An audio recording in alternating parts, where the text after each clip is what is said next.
हमारा आज का टॉपिक है प्रत्यय। हमने पिछली वीडियो में कंप्लीट किया था उपसर्ग, आज कंप्लीट करेंगे प्रत्यय।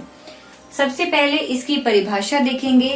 परिभाषा, ऐसे शब्दांश जो शब्द के पीछे जुड़कर उसके अर्थ को बदल देते हैं। ऐसे शब्दांश, शब्दांश क्या होते हैं? शब्दों के अंश, अर्थात जिनका अपना कोई अर्थ नहीं होता है, वो सिर्फ शब्दों के अंश होते हैं। जैसे कि ता, ता ये शब्द नहीं है, सिर्फ शब्द का एक अंश है। ता, दार, वाला, ऊ या फिर ई, ये सारे ही शब्दांश है जिनके अपने कोई अर्थ नहीं होते, और जब यही शब्दांश किसी शब्द के पीछे जुड़ जाते हैं, जब यही शब्दांश किसी शब्द के पीछे जुड़ जाते हैं और पीछे जुड़ने के कारण उस शब्द के अर्थ को बदल देते हैं या उस शब्द के अर्थ में कोई नवीनता ला देते हैं, उन्हीं शब्दों को हम प्रत्यय कहते हैं। जैसे कि कुछ उदाहरण हम लेते हैं। अगर हम एक शब्द लिखते हैं सुंदर, सुंदर एक शब्द है जिसका अपना एक अर्थ होता है, लेकिन अगर इसी शब्द के साथ हम एक शब्दांश जोड़ देते हैं जैसे कि ता, तो ता शब्दांश को इस शब्द के साथ जोड़ने से जो नया शब्द बनता है वो होगा सुंदरता। तो इस प्रकार हमने देखा कि शब्दांश को शब्द के साथ जोड़ने से एक नया शब्द यहाँ पर बन जाता है, और जो नया शब्द यहाँ बनेगा उसका भी अपना एक अर्थ होना चाहिए। तो इस प्रकार इन्हीं शब्दांशों को हम प्रत्यय कहते हैं। तो प्रत्यय क्या होंगे? तो प्रत्यय होंगे कि ऐसे शब्दांश जो शब्द के पीछे जुड़ते हैं और पीछे जुड़ने से शब्द के अर्थ को बदल देते हैं। इसके और कुछ उदाहरण हम लेकर चलते हैं। जैसे कि ता प्रत्यय से हम 2-3 शब्द और नए बनाते हैं। हमने यहाँ पे एक शब्द बनाया है सुंदर प्लस ता, सुंदरता। उसी प्रकार नया हम कोई और एक शब्द बनाते हैं जैसे कि नवीन। नवीन एक शब्द है, लेकिन इसके अंदर हम ता प्रत्यय को जोड़ेंगे तो एक नया शब्द क्या बनेगा? नवीनता।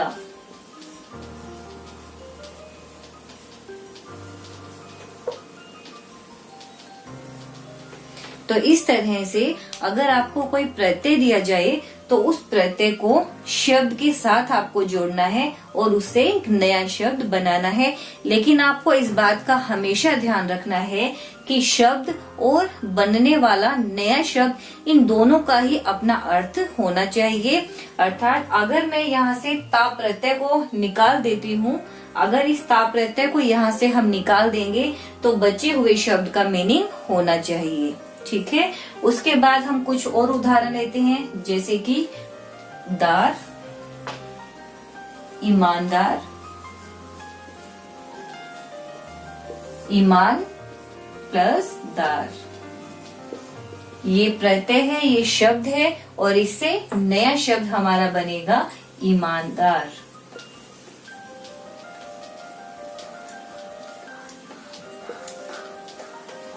ठीक है। अभी ये शब्द हम आसानी से बना लेते हैं, लेकिन अगर आपको बड़ा ऊ या ई प्रत्यय के रूप में दिया जाता है तो इनसे आप नया शब्द कैसे बनाएंगे ये हम एक बार देख लेते हैं। जैसे कि अगर हमें ई प्रत्यय दिया गया है और कहा जाता है कि ई प्रत्यय से कोई 3 नए शब्द बनाओ, तो आप नए शब्द कैसे बनाओगे? इसके 2 तरीके हैं। या तो आप इस तरीके से बना सकते हैं, अच्छा और ई प्रत्यय, तो नया शब्द क्या बन गया? अच्छाई। या फिर बुराई, बुरा शब्द है और ई इसके अंदर प्रत्यय लग गया तो बुराई। इसी तरह से अच्छाई, बुराई या फिर सच्चाई।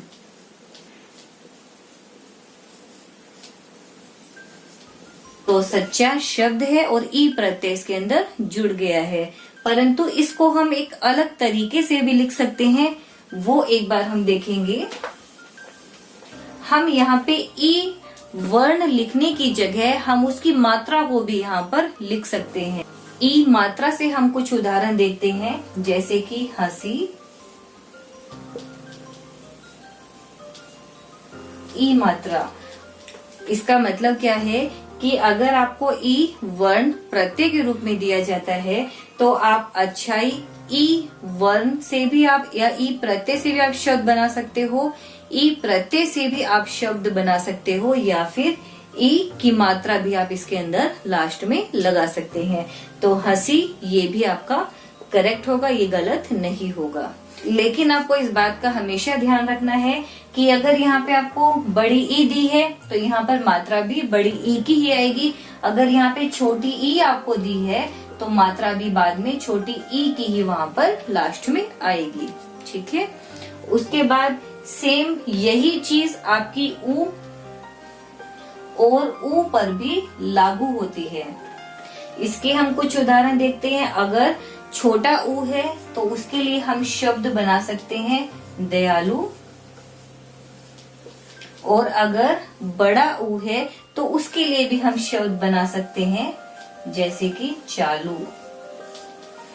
तो इन बातों का आपको प्रत्यय लगाते समय या प्रत्यय से नया शब्द बनाते समय इन बातों का आपको ध्यान रखना है कि वो बड़ा ऊ है या छोटा ऊ है, या बड़ी ई है या छोटी ई है, और उन्हीं से आपको अपना नया शब्द बनाना होता है। तो प्रत्यय आपको समझ में आ गया होगा। इस बात का आपको हमेशा ध्यान रखना है कि जब भी आप प्रत्यय को किसी शब्द के पीछे लगाते हैं तो उस शब्द का अपना एक अर्थ होना चाहिए, और प्रत्यय लगाने के बाद जो नया शब्द बनेगा उसका भी अपना एक अर्थ होना चाहिए। अगर आपको प्रत्यय से या उपसर्ग से संबंधित कोई भी डाउट है तो आप कमेंट बॉक्स में लिख सकते हो, तो वहाँ पे मैं कोशिश करूंगी कि आपका रिप्लाई वहीं पर दे सकूं, नहीं तो फिर अगली वीडियो में आपको उसका आंसर मिल जाएगा।